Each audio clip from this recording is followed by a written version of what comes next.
Everyone close your eyes and just imagine that there is a real opportunity. You wake up on Sunday, January 25th, and Paddy the Baddy is your current lightweight champion. We'll just talk about your time. I want to talk about to go high to low. So, Finally, the wait is over. The 6-week-long break is over, and we're finally back into UFC action. We're ready to bring it to you. Break down UFC 324. Got my co-host CJ Sharp here with me for another year. We know every fight's going to count. We're going to break down, give predictions of every fight, just like we did last year. First off, a little bit of credit. Congratulations, CJ. You won by less than, I think, 2 fights of last year. All right, I'll take it. You did take the nod. But again, every fight is going to count. So let's go straight into it. Let's get straight into these fights because we got a good one. Then a little bit of a heartbreak to start off. You have Amanda Nunes, Kayla Harrison. That bout getting canceled. The co-main, it's just a little bit of a heartbreaker. But again, the card is going to be an exciting one. Siege, go ahead. Yeah, man. Very exciting. I mean, we could talk about the Kayla Harrison one a little bit more too, only because that was a huge shock. And thinking about that injury, and as gruesome as it sounded, you had to think that's something that was lingering long before, right? It's not something that just came up one day during camp. Like, obviously it's an ongoing issue. So it's almost like, why even get our hopes up? You know, if you knew this was happening, step aside, what happened? At some point the backstory is going to come out. It'd be really great to know what happened there that, what happened that really instigated this whole thing and really pushed her over the edge and made her just tap out before we even got in there, Yeah, herniated disc in the neck is no joke. I mean, again, usually it's, it happens a lot in jiu-jitsu and stuff like that, but yeah, usually it's one of those things that is like it's like a pain, it's a numbing, and then it's, it's the whole shebang. And so, yeah, usually it happens over time. So I'm interested to see, what happened? What the heck happened? But I mean, just kind of a sad way to start off the year a little bit. But this card looks to be a banger. And the first fight is going to be a banger to start off the year. In the main card, of course, you have Jean Silva taking on Arnold Allen. I mean, just a striker's, fair right here. And we're super excited. Should be a beautiful matchup. Really fun one to watch. He's kind of talking me through this one here. Yeah, man, it's fun for the featherweight division because these are newer names, right? You've had guys, they've both had some success in the featherweight division. Arnold Allen was kind of streaking across the featherweight division until he ran into Max Holloway and then kind of let off the gas for a little bit, right? Had a couple of tough losses there. His last time out was a dub, right? With, Chikaze. Mm-hmm. And, now that, certain guys are moving out of the division, they're kind of letting down the ladder for some of these guys, and there's some exciting fights happening down here. So I'm really excited to see this, and UFC with this matchmaking, man, they never let us down, It's always the fights that you didn't even know you wanted to see until they announce it, and you're like, holy shit, like, okay, let's go. So this is a great card, and not to dance around a whole lot, but we don't normally talk about the prelims a lot. I don't expect we're going to do today, but there's some great fights even down in the prelim section. They're really putting on a great card to start off their Paramount partnership here. And just to kind of start to rattle off that, Martin Magomedov and Figueiredo is not a prelim fight, right? I mean, that fight is an absolute banger. That fight should have gotten the nod into the main card, in my opinion. Nothing wrong with Thug Rose and Silva. But again, that fight should not have been the prelims. But going back into that first main card, Arnold Allen, again, was just flying through the ranks. You kind of mentioned a little bit. But then, you fight guys like Mozart and Holloway. It's a tough slate. But then, back in the win column he goes. Jean Silva, always barking, doing his little character that he has amongst the fighting nerds. Again, just a really interesting stylistic matchup when it comes to striking. Silva gets the finishes. He's going to put you away. Arnold Allen tends to go to decision more times than not, but efficient striking just kind of picks you apart a little bit. Southpaw versus orthodox. I don't know, Siege. What are we thinking here? Yeah, man. And both of these guys, their notable losses are against some of the top guys in the division, So obviously that's not really a knock on them. It's just they're coming through the ranks, and sometimes that happens, Sometimes you meet that guy that teaches you a little bit more about yourself than you were intending to learn that night. but I think it's something that they're both learning from. Obviously, they're both ranked. They're both coming through. And, yeah, do we want to get into picks already or do you want to? All right, Siege, rip the Band-Aid off. Who? Give me Sharp's picks here. First fight of the Paramount era. Siege, go ahead. I'm going to go ahead and take Arnold Allen in this one. Uh, Coming off of a loss to Max, and I think losing to one of the greatest fighters of all time, I think it's only going to teach you that much more about yourself. And it was a hell of a loss, man, but he's looked good since then, even though he had a loss right after that. I'm going to pick Arnold Allen in this one. The greatest fighter being Mozart? Is that what you're inferring? Or Sure. no? Obviously, yeah. I mean, definitely. I mean, I love Arnold Allen, but to start off the year, Siege, what a better way than to disagree? I'm taking John Silva. It's Nice. not necessarily Okay. of what we're thinking of Arnold Allen, but keep in mind that last fight against Chikadze was back in 2024. You know, he's coming off a rotator cuff, a torn labrum. He's well rested, man. He's well rested. That's all. You call it well rested, you can call it ring rust, call it whatever you may. I got Silva taking this one. I just feel like, again, you fight Diego Lopez, you come up short there. There's that nasty spinning elbow that cut him open real bad. Again, you're fighting the best of the best, so I'm not really taking that Holloway fight, even though he went the distance with Holloway. You know, Holloway not necessarily knockout ours, but he puts people away. And Arnold really came out hot there. So I'm gonna take Jean Silva on that one. Okay. I really like what the Fighting Nerds have got. Maybe people saying he's a bit overrated and got fluke tested or whatever you want to call it against Diego Lopez, but I think he's still gonna get the nod here. Moving on into the next one. I'm really excited about this one. This one was one that got bumped into the main card. You have Natalia Silva taking on Thug Rose Namajunas. But keep in mind, she was supposed to fight Alexa Grasso here. That fight also got switched up into Silva. Really tough one to call because Silva, undefeated so far in the UFC, kind of a tough situation to put Thug Rose in here. Yeah, I don't know, man. I think not really. She's battle tested, and nothing against Silva. She's a great fighter, but I think what hasn't Rose seen at this point, I don't think it's as big of a switch up as everybody's making it out to be. I feel like Rose always comes in prepared and she looks nice everywhere, whether it's on the ground, it's on the feet. She's a well-rounded fighter and she's a vet at this point, man, which is so weird to say. How old is Rose? I feel like she's not as old as she seems for as long as she's been in the UFC, but how old is she? She's 33, so yeah, not. I mean, as long as she's been there, she's still on the outer edge of her prime, possibly. Yeah, maybe. But yeah, man, I never bet against Rose, and not trying to foreshadow too much, but yeah, man, I like the way this matchup looks, and I think it's a great way for Rose to start clawing her way back to the top. And it's definitely going to take a bout like this, especially, against a rising up-and-comer. But yeah, it does seem like Rose is just tried and true, right? We've seen her fight over and over again. You want to go way back into the situation against Joanna Jędrzejczyk. She was the first female fighter to lose her belt and regain it, actually. That's actually a fun fact. I learned that's how great Rose is. She's making history everywhere she goes. Yeah, man. It's just she just gets the job done, and so it is kind of a title eliminator situation as well, where if Rose loses, there's been a couple of tough losses in there. Because Silva, if she loses, okay, she's young, she's 28, she's still there.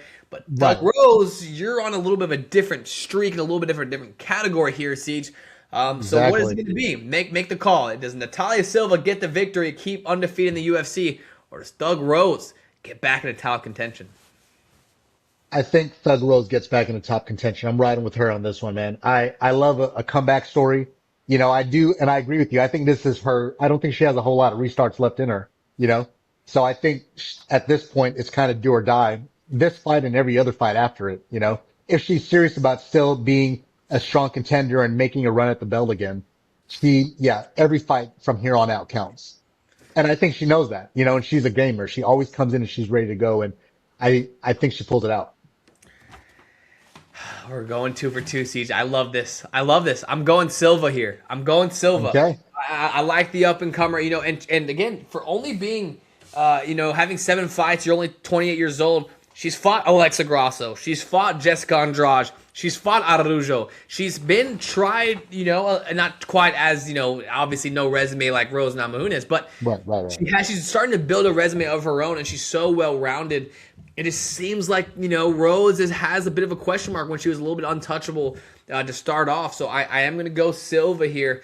Really good match. Again, haven't gotten to talk odds real quick, but again, looking back at it, John Silva is the favorite currently at the minus 278. Looking at Arnold Allen plus 225. You look at this one, Silva actually the heavy favorite. They're throwing a little bit of shade on Thug Rose here a little bit. Minus 410 for Silva, plus 320 for Thug Rose. Kind of surprising. I'm a little bit shocked of how one-sided it is. I don't think it'll be that far apart. And I like it, man. I always ride with the underdog, so I love it. And it got you the win last year. It got you the win last year. Be sure to hang out with us, guys. We do this every single month. We're not going to miss a card this year. We're going to keep score of all of our picks and make sure you keep score against us. So be sure to comment who you guys have in the main card. That's the only way we know what picks you have as well. So be sure to be hanging out in the comments. Let us know who you guys have. Moving on to the next bout. Heavyweight. This is one-touch power finisher. Don't blink. Don't go grab water. Don't grab anything. As soon as this bout starts, it could be over at any minute. You have the Black Beast, Derek Lewis, taking on Waldo Cortez Acosta. I mean, you have a veteran in there like Derek Lewis, been there, done that, versus Acosta, who's kind of getting on people's radars here in the heavyweight division. Yep. Texas native, boy. I want to talk to you about Acosta, because I don't know him. I'm not as familiar. What can you tell me about Acosta? What do I need to look out for? So just the knockout power. You look, and he was kind of on my radar, but man, once he fought Shamil Gaziev, that fight that lasted, I mean, it was in the first round, it just knockout, right? I mean, again, there was kind of a bit of buzz around. I remember when he fought Sergey Pavlovich, that was his one loss, but again, it's Pavlovich. And after that, I was okay, maybe he's going to deflate a little bit, and then had a couple big wins back at the end of 2025, or 2024, I believe it was, and then had that big win against Gaziev. I like him a lot, and so he's the salsa boy, right? And so he got his name from his coach, about his personality, because he's such like an upbeat guy. He's got for heavyweight, he's got a lot of output. He's a lot of output. He's not just going to be. He doesn't really seem to be the type to gas out, although he's 4-1 in his last fights. All the fights ending in the first round. So maybe it's not that. Maybe it's not quite that much. But yeah, so you look at just how below the radar he's come. He's 34 years old, but he's only been on one numbered card before Saturday night. Only one card. Wow. That's all fight nights, all up and going. Okay. And so that's. And then he lands on this card, and he's third from the top. So that's something, huh? That Gaziev fight has really gained him a lot of hype. And one fun fact I forgot to mention the last one. You know that Thug Rose hasn't been on the pay-per-view since UFC 274. That was Charles DuBronx and Gaethje back in 2022. And it felt like it too, because even when I went back and watched the fights, there was a few that I had missed, and I'm like, why did I miss these Rose fights? And then I had to go back and check, and I was like, yeah, she hasn't been on a numbered card for a minute. So I feel like she's clawing her way back, man. She knows she has to, I feel like she needs it more than most people on this card here. Well, no, not most people, most of the women on this card, at least. But, yeah, man, it's going to be a good one. And then you got Derek Lewis, right? A guy who's like, okay, maybe he's older, whatever. And then he beats a guy like Taliesin Teixeira, the other up-and-coming guy, it's like, oh my gosh, like what was that? I thought I could get excited about someone heavyweight again with Teixeira, and then he puts him out in the first round, 35 seconds. Like what are we doing? Like, that's it? That's all it took to put out a guy like Teixeira? But how many fights has Lewis had like that too, though, where we're like, all right, Lewis is just about out of there, and then he makes another run at it, and he's gets in the title contention. When he fought DC, was that for a belt? Back when? Yeah, that was for the belt, right? Yeah, that was a long time ago. Yeah, but Lewis just kind of has that. Well, he's always had that one punch power. He could put guys out, and it's all. I don't even know if it's necessarily a rope-a-dope or if it's a Hail Mary but sometimes he just throws shit out there and sometimes it lands and it works, and next thing you know, you see him slithering on the ground doing his trademark victory dance thing, so you can never really count out Derek Lewis, man. And yeah, he is getting up there too. He's 40 years old against, a 34-year-old Acosta. Both guys, on the end here, working towards the back end of their career. But does Lewis have enough in the tank? Or is it going to be a Costa siege? Time for sharp picks. Who we got here for heavyweight? Oh man. I'm just going to have to go with ignorance because I love everything you said about Acosta, but I feel like it's completely unfair for me to pick him not knowing anything about him. So I'm not going to come in and pretend to know anything. So I'm going to stick with what I know, but I can't say I feel good about it. I just feel like it'd be unfair to pick Acosta based on what you told me because everything you said, he sounds like the obvious win, but let's go with the old man here, man. Maybe just, I get lucky here. Just a crapshoot on this one. 3, 4, 3. I'm going to Costa. I think he's really, again, he was on my radar. I remember watching him a couple different fights and then, okay, that was a good win. That was a good win. But then I was like, okay, maybe Shamil will get him. And then just to put him out like that, his hands looked good. His feet looked good. I don't know. I like his output. And he was just super active last year. He fought 5 times in 2025. 4 of those being on the fight nights, but had a lot of output, which has got him into this position. And I think that he's going to make the most of his opportunity here. Because what an opportunity you have. Because again, you have Taliesin to share an up and coming heavyweight that everyone's thinking about getting excited about, and then Lewis puts him away. And then you have Rosenstruik, right? Remember all the hype, undefeated. I think he was like 16 or 17-0 at the time. Fights in Ngannou, gets put out, never the same. So you're one punch away. So is that going to be the same thing that can possibly find himself in here with Acosta? But I'm going to ride with him. I just feel like Lewis he's always one punch away. But man, so is Acosta. So is Acosta. Yeah. I feel like Acosta is just going to have to fight a perfect fight against these heavyweights. You can't make a mistake because again, when you're in, flyweight or something like that, you may get touched up. Maybe, you'll get a little bump on your eye, but heavyweights, you make one mistake, it's over. The fight's over. Yeah. You can fight for 24 minutes, but you get put out there in that last 30 seconds. It doesn't matter. So moving on into what I think could be the fight of the night. I think this is a beautiful matchup to watch here in front of us. I mean, come on, Song Yadong taking on Sugar Sean O'Malley. I mean, if you like striking, you don't like grappling or anything like that, this is the bout for you. I mean, this is just pureness in the striking department. See, Song Yadong, Sean O'Malley, walk me through it. And such an interesting fight too, because when's the last time we've seen O'Malley feel like he's on the B side of a fight, right? Where like he's not the guy that everybody expects. I don't even know what the odds are for this fight, but I'm assuming they're in Yadong's favor, or are they still, who are they picking? Who are the matchmakers picking in this one?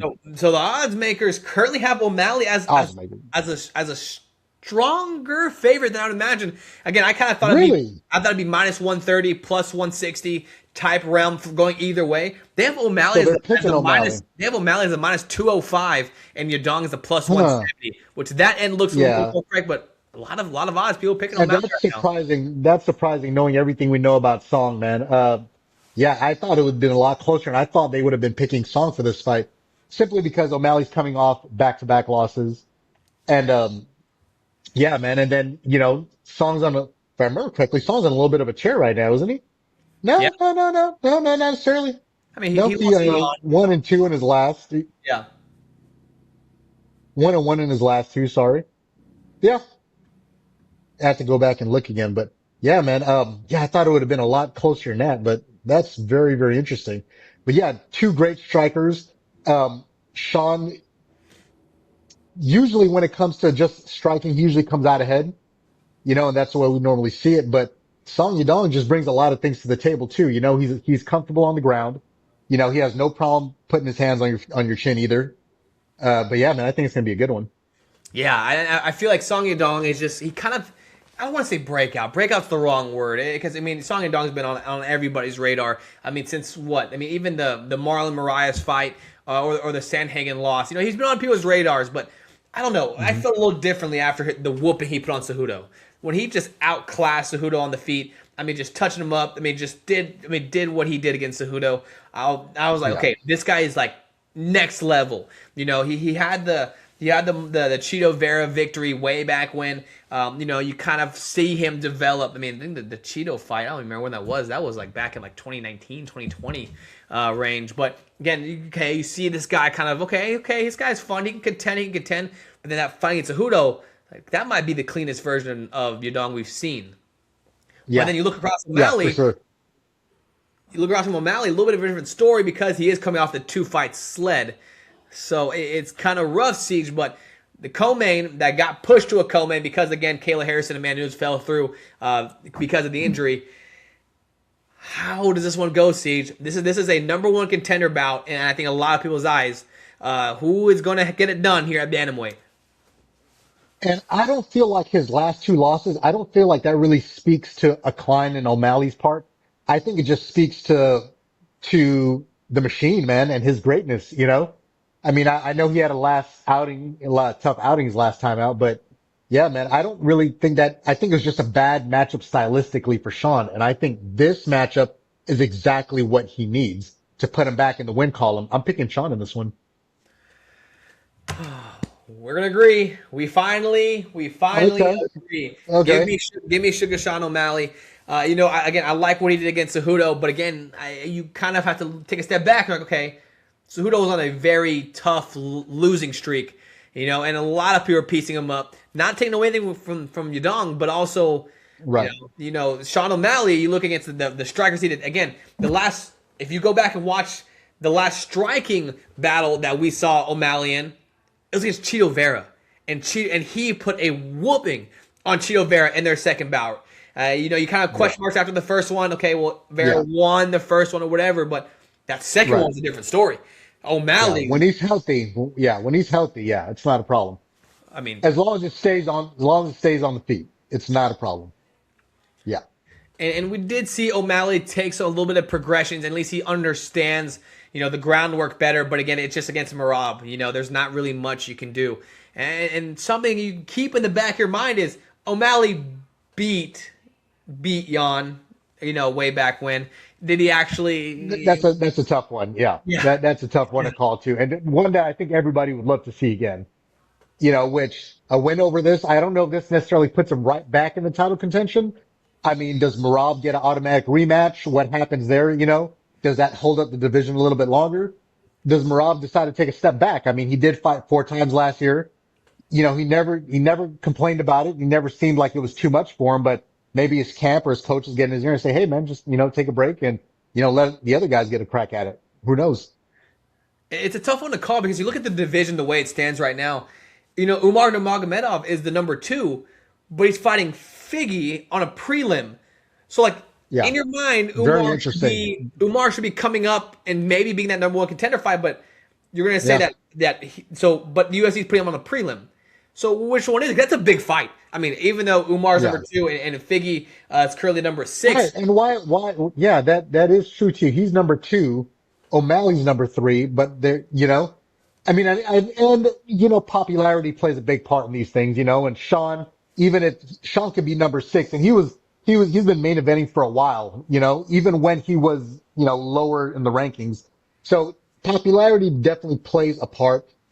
And it also makes, sometimes UFC likes to keep certain guys apart, right? Because you need more stars and you have your 2 top guys beating the shit out of each other, it kind of dims the other star a little bit. So, do you take that risk and you at some point they're going to have to cross paths, and you would like to think that happens before a run at the belt, right? I mean, especially with the new champion there.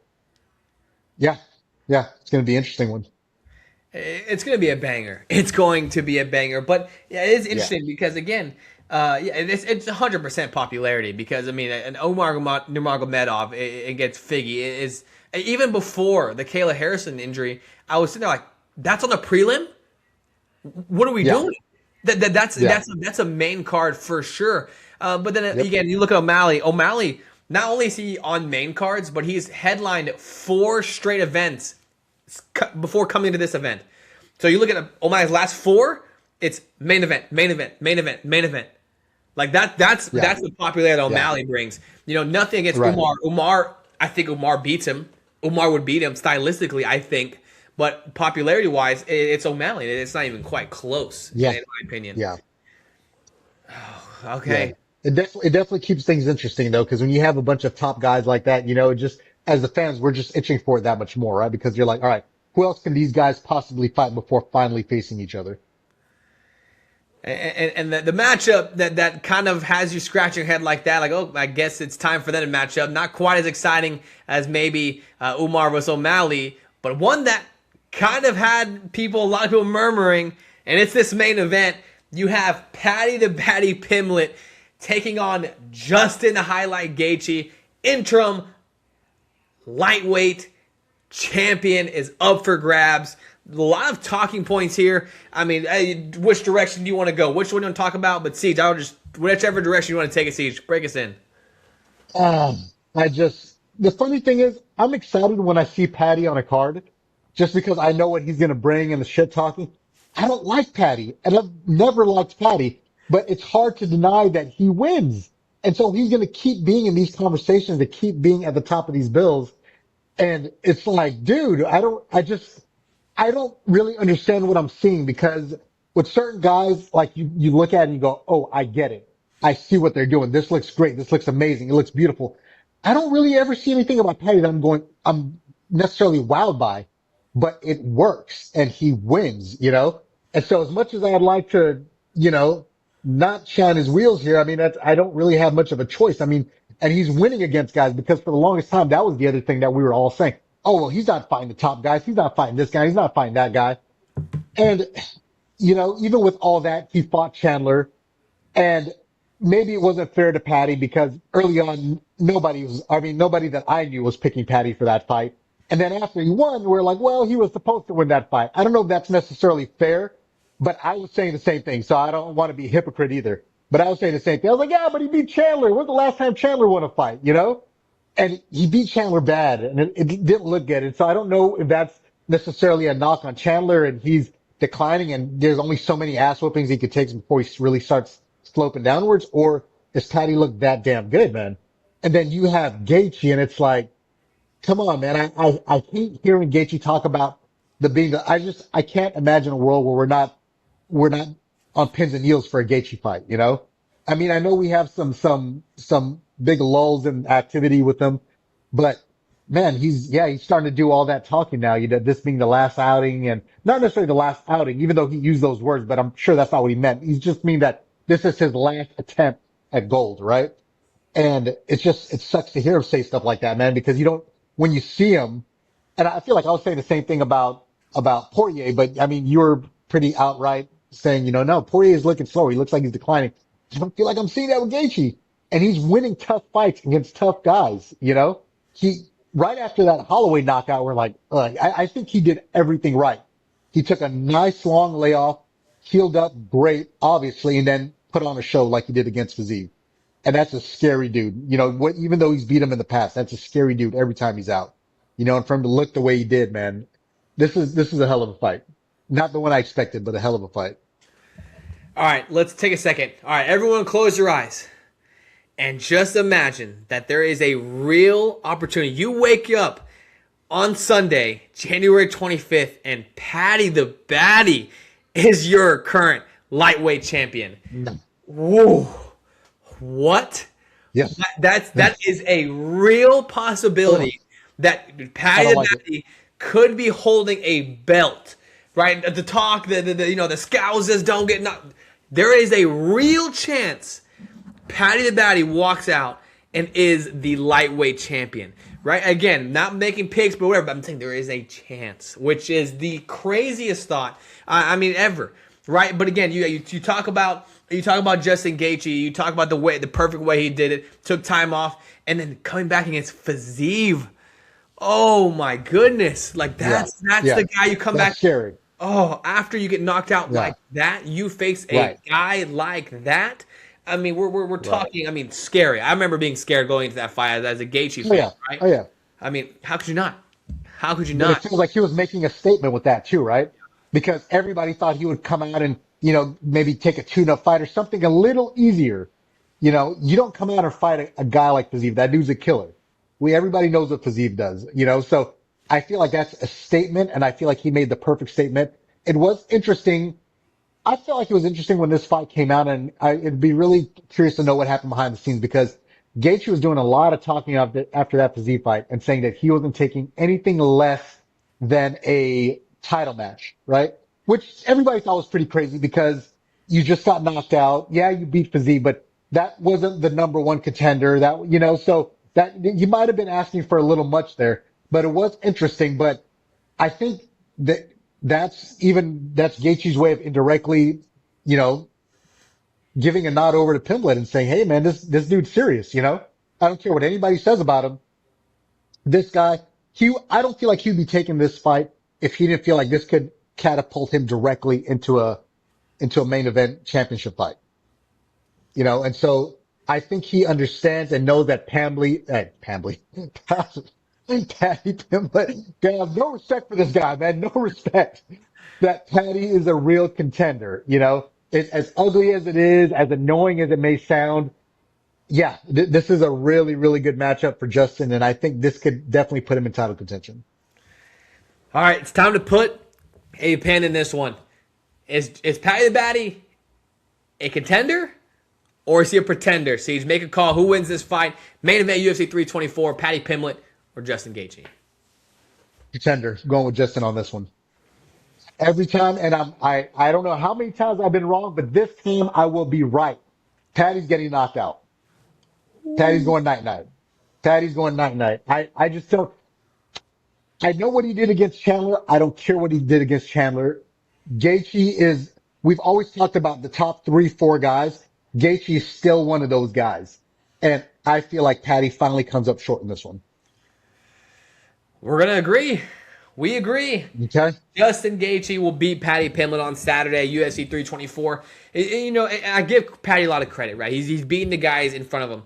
But I'm also confused on one thing. You're telling me you beat Tony Ferguson, an unbelievable losing streak. King Green is on a 3-fight losing streak. Michael Chandler was on an unbelievable losing streak. You beat those 3 guys in your past fight, and that gets you a title shot? And how do they keep having him avoid all these other killers in the division? How do you avoid Oliveira? How do you avoid, just lost his name right now. Just lost him. Or even Max. I mean, Max is another guy that, Max is not going anywhere, right? Max is pretty much a lightweight at this point. I know he's talked about going back down to featherweight and he seems pretty comfortable doing so, but there's so many other guys in this division. And, but again, I feel like they're putting their money where their mouth is too, though, right? Like he's going to fight Justin now. And this is a real strong matchup for him. A scary one too. And just keep in mind, so Tony Ferguson, gone. King Green, gone.